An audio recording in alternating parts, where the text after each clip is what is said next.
On macOS 10.4 Tiger through macOS 10.14 Mojave, some of the widgets in the dashboard application are now dysfunctional. Therefore, I'll show you how to fix some of them in this video. To be able to fix all the dashboard widgets requires Mac running a macOS version between macOS 10.8 Mountain and macOS 10.14 Mojave. As you can tell, this Mac qualifies for all the fixes because it's running macOS 10.8. However, some of the fixed widgets will function on macOS Tiger, and on those, it doesn't matter whether your Mac is Intel or PowerPC, as I tested the weather widget on my MacBook G4 and it works just fine. In order to fix dashboard, you need to go ahead and visit the site mavericksforever.com and you can type it on your Mac because the site is designed to load on old Macs.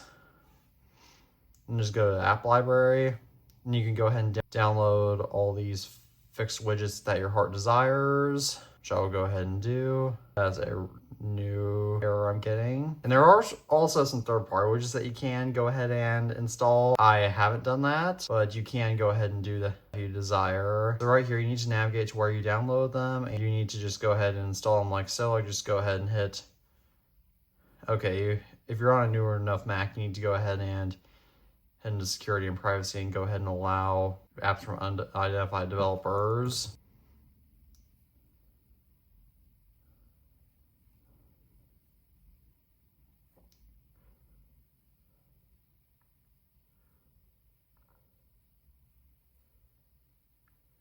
Install, and just like that, if we go to dashboard and hit add, if you add translation, as you can tell,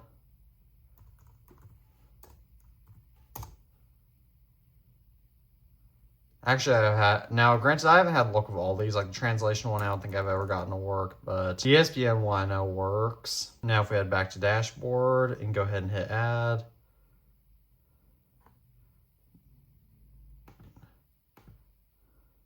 now whether you can go ahead and search a city like Cupertino, California. And on my iBook G4 it worked, but not on my 2010 MacBook Pro running macOS Snow Leopard. It specifically worked on my iBook G4 running macOS 10.4 Tiger. It got stuck on validating on my 2010 MacBook Pro. To be fair, it doesn't have a battery currently installed, so I figured that might have something to do with it, but I'm pretty sure that's not the case now. The ESPN widget was fixed. Yep, now the ESPN widget is fully working. Now the flight tracker one and ski report, there are no fixes to those currently that I'm aware of, but did this work for you? If so, please comment that down below. If it didn't and you watched the entirety of this video and read the other comments, see if they have the same issue as you to see what their solutions are, please comment that down below and I will aid you to my best abilities with my busy schedule. As always, thank you all for viewing this video. I'm the iTunes Fanboy and peace out.